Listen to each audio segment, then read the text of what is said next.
the 3 losses, there's like, I think they turned you guys over 56 times. We averaged 19 for 23 points. Is it just their ball pressure, poor decision making? Some of it, a lot of it is us. You know, they're doing a heck of a job defensively. Some of it, we're playing in the crowd, not and passing into a crowd. Uncharacteristic turnovers, dribbling it to the baseline, picking up our dribble. You know, stuff that we don't normally do. But again, a lot of it is what they're doing to us defensively.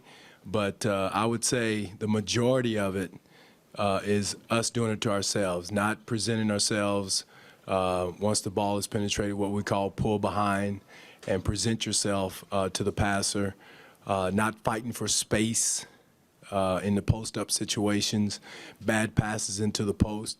A lot of different things contribute to that, but that's clearly the difference is our turnovers, and in the wins we average 11 turnovers for 11 points. So huge difference.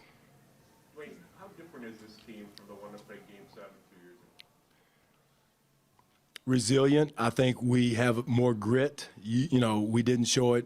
Again, it was a 1-point game, a minute 48 to go in the third last night. You know, up to that point, I thought we showed grit on, you know, especially to start the game, Doug. But I think this team is grittier, more resilient.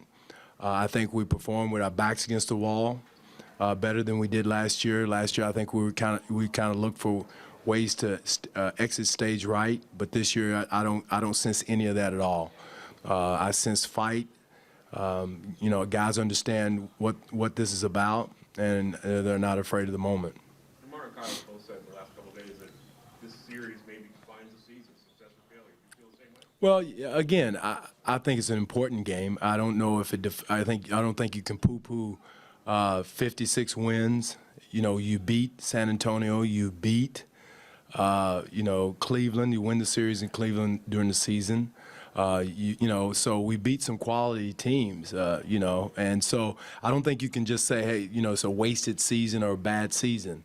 Again, our goal, does it define our goals? It's one of the goals we didn't reach. No, is advancing the playoffs.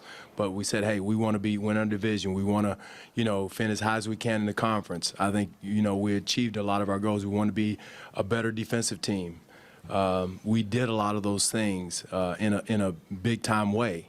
And so that's why, you know, you just can't say we're going to flush that down and discount all that because we lost Game 7. Dwane, can you win tomorrow night getting what you've been getting scoring-wise from Kyle Lamar?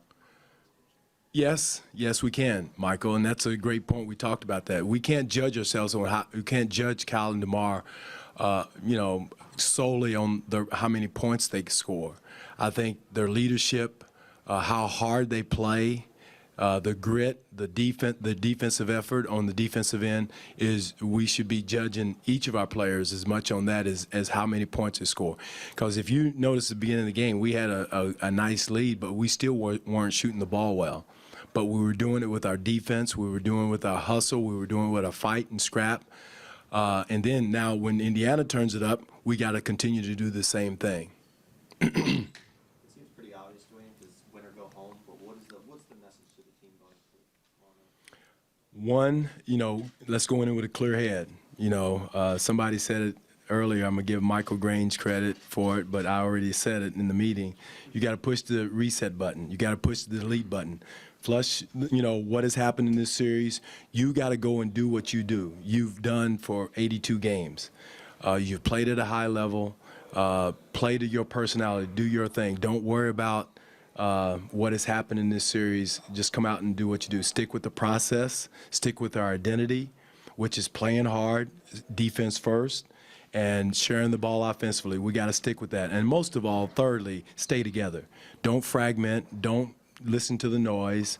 You know, the most important person is sitting next to you. And you play for him. Play for that guy sitting next to you and stick with that guy next to you. So that was mainly the message this morning.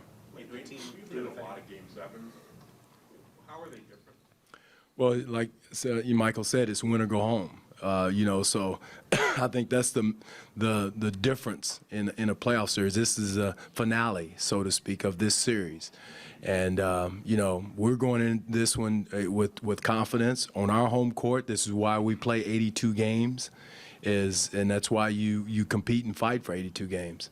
So bottom line is that's why you've earned the right to have home court. You have it for a reason. And so that's the difference, I think, in Game 7. What did you see from your guys today in practice that showed you that they understood and received that message? Well, the communication. Everybody was focused. There was nobody in there hanging their head, dropping their shoulders. Nobody's thinking negatively, saying, oh, none of that. I didn't sense any of that in speaking to them, watching the film, going through our shoot around. So, I didn't sense any of that, and I haven't sensed any of that. Now, again, somebody asked, can you predict how that's going to translate into the game?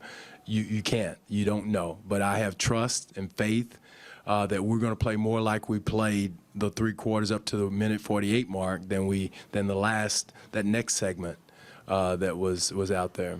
Having 2 days in between games earlier in the series might be beneficial for making adjustments. Is it almost better now to have the 1 day in between Kyle said he'd play today if he could? Right. Well, yeah, I think it's good, especially on that side. Again, I'd much rather, sometimes you get the other side too. You get smoke blown through you, and so you get hyped up, and you think you're the best thing since sliced bread. And the other side of right now is a bitter taste in your mouth, and you want to get that out of your mouth as quick as you can. So I think that's what he's talking about, and that's what I sense in practice, is the fact that guys are anxious, they're focused, they're ready to go. I think the day between is good when you're anxious to get back and get going again. Does the fact that each game in this series is going to be so different from each other and from the last make it easier to hit that reset button that you mentioned and just go in tomorrow? No question. The thing is, and I said at the beginning, the games are going to be officiated differently. They're going to be played differently. There's going to be a different theme, a different scheme that's very important, and the next game it may not be important. And so that's why you have to reset the reset button and do what you do. Bring to the table what you've brought to the table for 82-plus games, during the season, and don't overthink it. Do what you do. If you're a rebounder, rebound. If you're a scorer, shooter, shoot it. And don't overthink it and just think on the negative side. And most of all, bring your hard hat and work boots and play hard. That's one thing you can control, is how hard you play and how hard your motor is going for 48 minutes. Not 24, not 36, but for 48. Do you tell your players anything different about preparing for this game tonight, or is it mostly just do what you normally do? Well, again, we got to reset, get our mojo back, get our swag back. After last night, I thought we had it going into the game last night, and somewhere in the third quarter we lost it. And again, we got to get that back and maintain it, because it's our home court, it's our game. We played 82 games for a reason. We earned the right. This is our privilege to have Game 7 in our place. Dwane, as good as the energy was to start the game, when you looked at the film, did it look a little frantic to you at all? Were guys like this passes coming from weird angles? Well, our passing, especially our passing, was frenetic, and bad passes, out of character passes, great intentions, but off his spot. Shooters catching the ball out here instead of in here. Again, I'd rather have the hard play, but with more poise. Compete with poise is a better way to put that. And I thought we built a 12-point lead, Michael, and we stayed too frenetic. We played a little, helter-skelter, and got out of character. And I thought that gave Indiana confidence to get back into the game and tighten it back up, those turnovers in that stretch. So we have to compete with poise, play hard, but under control. That was your message in Game 1, right? Was compete with poise after Right. Game 1.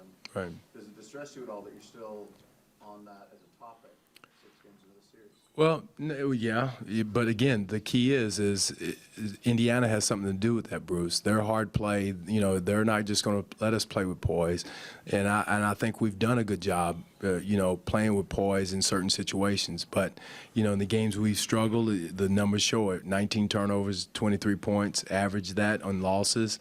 That's the difference. But in the games we won, we did a much better job of 11 turnovers, 11 points. Not saying it's happened with this team, but kind of expectations and the noise that you talked about trying to avoid, can that affect teams? Have you seen that happen? If you let it, you know, and the expectations are high, and guys understand that, they hear that, they see it, they read it, they watch television. But again, the good teams handle it, the good teams stay together, the good teams fight through it and embrace it. And you know, we've built things here to this level for a reason, and now we have to embrace it. And you know, and I've always said the next step for our program is the hardest one to take. The next step is to get to that next round, to that next level is the hardest one. And we're going through that right now, and you know, tomorrow will be a great test for us.